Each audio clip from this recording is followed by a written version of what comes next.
It's out. I guess it's out, so I'll have to project. Can everybody hear me in the back? Great, great. I'll put this down and we'll go ahead and put this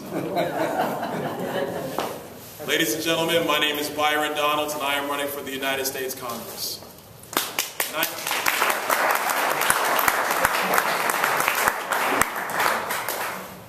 And I'm in this race because I believe simply that we have to have champions for liberty here in America.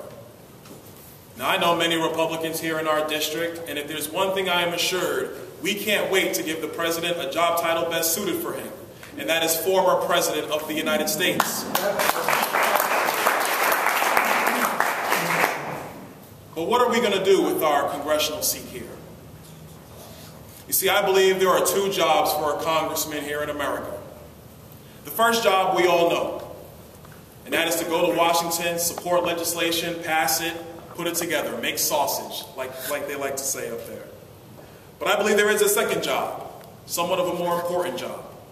Our congressmen across this country, and especially in our district, must become statesmen and advocates for limited government and individual sovereignty here in America.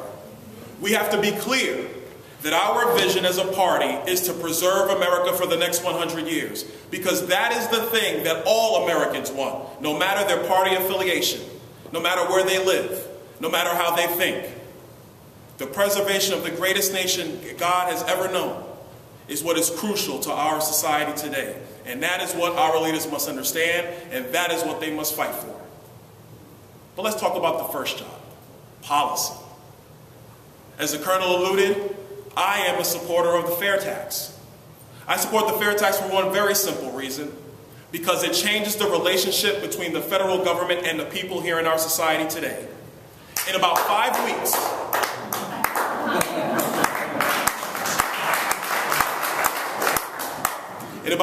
weeks, all of us in this room are going to have to justify our income and our tax levels to the federal government. I have a question for you. Who is the sovereign in that relationship? Ladies and gentlemen, this society was created where we, the people, are the sovereign, and government is the subject.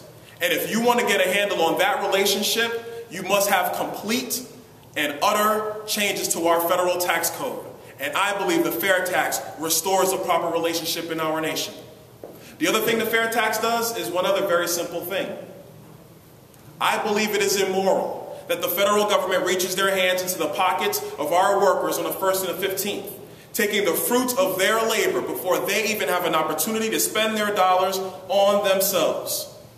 We hear these arguments all day about tax loopholes. Well, the truth is those loopholes are there because politicians put them there. If you want to end that, you go to the fair tax. If you want to start changing America, you change the vehicle by which the United States government receives its revenue.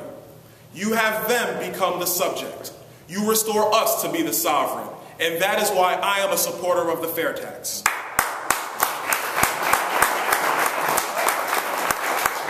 There are a couple other things that we need to do in this country. Spending control. Louis Gohmert, Republican of Texas, sponsored legislation not too long ago calling for the end to what is known as baseline budgeting.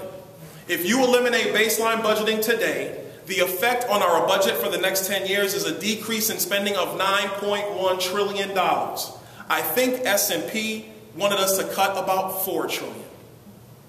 $9.1 trillion to save the credit rating of this nation by simply changing how we budget in Washington, D.C.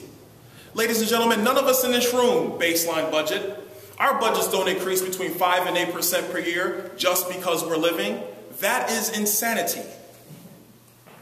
When I look at my household budget, I don't expect my mortgage to increase that way. So in Congress, if the EPA decides it wants another program, if they decide there's some new grant policy they want to issue, if the Department of Education, the Department of Energy thinks that they want to give out a new loan to another Solyndra, they must first find that money in their existing budget. And if they cannot justify that new program, they cannot have that new program. For one simple reason, we do not have any money. If you want to get control of spending in America, you have to go to family budgeting, zero-based budgeting. The budgets must be consistent from year to year. That's not being reckless. That's being prudent. That's thinking about the next generation, of which I am a part. The third thing I think we have to do in America is simple. We have to have health care reform, real health care reform. The president's health care plan is unconstitutional and it must be repealed. But what we have to understand is that although it's unconstitutional because of the individual mandate, most recently we have seen why it is an abomination to our society. No matter if you are Catholic or not, no president, no secretary of HHS has the authority to tell you what you must cover in your health insurance plan. It simply cannot stand. It simply cannot stand and it must not stand. If you want to allow all people to have access to health care, if you want to give them the opportunity to purchase insurance that is affordable to them, you have to make some very serious changes. The first thing, you have to give individuals the same tax benefit that businesses get today. And if we adopt the fair tax, that won't even be a problem because there will be no more special loopholes for businesses or for individuals. The second thing you have to do is use the Commerce Clause as it was originally intended and open up insurance across state lines, allowing our citizens to buy their health insurance,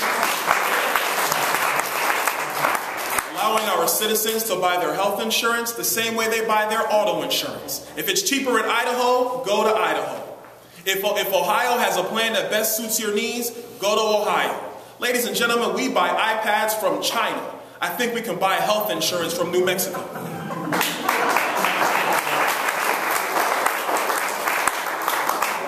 The third thing we have to start doing is have real education reform. And I know this is kind of off the beaten path of our politics today, but if we don't start getting a grasp of what's happening in our schools for the next generation, we are going to lose this country faster than anything else possible, faster than the Iranians. We have to get the Federal Department of Education out of the education business. It does not know what it is doing. For one very simple reason. It is impossible for any federal politician to be able to design education policy for 100 million children in America. Right outside this door, I passed by about 4 little kids. I asked them, how's school's going? How's school going? And so they give the usual kid answer, good. My 8-year-old gives me that answer. How's school? Good. One little girl, it's good, but I don't like my teachers. But I told her, to say, you need to study hard. It's going to be crucial for your future, like it was crucial for my future. The teachers in that classroom, they know these kids. They know their minds. They know what motivates them. They know what excites them. They know what their strengths are and what their weaknesses are. How is it possible that even me or Barack Obama and all of his supposed brilliance can design policy for all of our kids when he's never even met them, when he doesn't even know them? I just met those kids and I don't know them, but those teachers do. The principals in those classrooms, they know. The school boards in our district, we hope they know, and it is a responsibility of local citizens to change their school boards when they feel that they have gotten off track with the education of our kids. That is how you save education in America, not with No Child Left Behind, not with Race to the Top, or with whatever other program you want to call it that makes it sound nice, neat, and tidy to the American people. That's what you do. But I said there were 2 jobs for a congressman. The second job is having vision. Ladies and gentlemen, one of the reasons why the president is such an obstacle for us is because the man is a master at creating vision in the minds of voters. We all disagree with his vision, but he provides it nonetheless. To your average citizen who's not sitting in this meeting tonight, not getting educated, who just left work, who just got home, is tired, making sure their kids do their homework, they're going to turn on the 6 o'clock news for about 20 seconds and see Barack Obama talk about fairness. And they are going to agree with him. Ladies and gentlemen, our party must begin to send visionaries to Washington. Not just to make sausage, but to explain to the American people that it is limited government that is best government. It is constitutional government that is the best for all citizens of this country, especially the very poor. I say that because I've been there. You know, one of the questions that's asked of me as we go through this entire congressional process is, Byron, what makes you different? What sets you apart from everybody else in the race? I don't believe our problems are problems of today. I don't believe Barack Obama is our political opponent. I believe there have been many Barack Obamas throughout world history. Let me illustrate to you why. In 1850 France, there was a French philosopher and economist named Frédéric Bastiat. He wrote an essay called The Law. If you have not read it, I would recommend that you do, because it is eye-opening. And he wrote this: "Depart from this point. Make the law religious, fraternal, equalizing, industrial, or artistic, and you will be lost in vagueness and uncertainty. You will be upon unknown ground, in a forced utopia, or what is worse, in the midst of a multitude of contending utopias, each striving to gain possession of the law and to impose it upon you.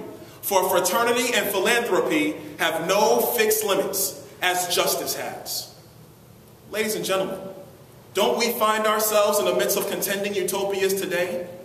Aren't we being fostered upon by progressive politicians for the last 100 years, reaching for the law, pushing us to and fro? I don't care if you're talking about big business, big labor, big education, big healthcare, big oil. The purpose of American society and American government is stability. As stable as this table right here. Government is not to use its hands to tilt a table for its favorite interests, for them against you. Its job is to provide stability so that we, the people, can choose and do for ourselves. That is the purpose of American government. You know, the heart of this election this year is really about the role of government in America. It's not about Barack Obama. It's not about Mitt Romney or Ron Paul or Rick Santorum or Newt Gingrich. It's the role of government in our lives. And the core of that argument is the living and breathing Constitution. If you subscribe to the notion that the Constitution is living and breathing, then you are okay with the limiting of people and not of government. Think of it this way. Is the Constitution our foundational law? Is it? Yes. Okay, we all agree. Can the foundation of your house, or even of this building, can its foundation be changed, depending on whether it's hot or cold, or rainy or windy? If that were the case, we would condemn such a structure, because it would limit our ability to do what we wish, to come in here, listen to speeches, to play cards, to take a nap, do whatever the human heart desires. If that is the case, how can our foundational law be changed at the whim of a politician or a group of politicians? That would create instability in our society. That instability erodes the liberty of men. That instability is what countless people throughout world history left to come here to avoid. So that there is no question that the greatest achievement of this society was to create stability, to provide for each one of us in this room, to seek our own interests, to be the best people we can be. That is the purpose of American government. That is constitutionalism. I don't know what my other opponents think about that, but that's what I think about it. Ladies and gentlemen, my name is Byron Donalds, and I'm running for the United States Congress. It is crucial that our leaders understand what the purpose of our government is. It is crucial that our leaders understand that we are fighting a battle that is bigger than Barack Obama. It is crucial that our leaders understand that this is a battle we have faced since Plato's Republic, since the Leviathan, since Thomas Hobbes' Utopia, or Thomas More's Utopia. This is a battle that's been going on as long as man has sought to govern himself. And if our party is going to be successful, it is time that we start sending men and women to Washington who understand that fact. The biggest war chest, the coolest name, the next in line, the name you know, is not going to solve our problems. An understanding of where we are and what is necessary. A mindset that limited government is crucial for all Americans in the past and going forward is what will save this republic. Ladies and gentlemen, we have a country to save. I'm asking for your help. I am asking for your support. And I'm asking for your vote. My name is Byron Donalds. God bless you all.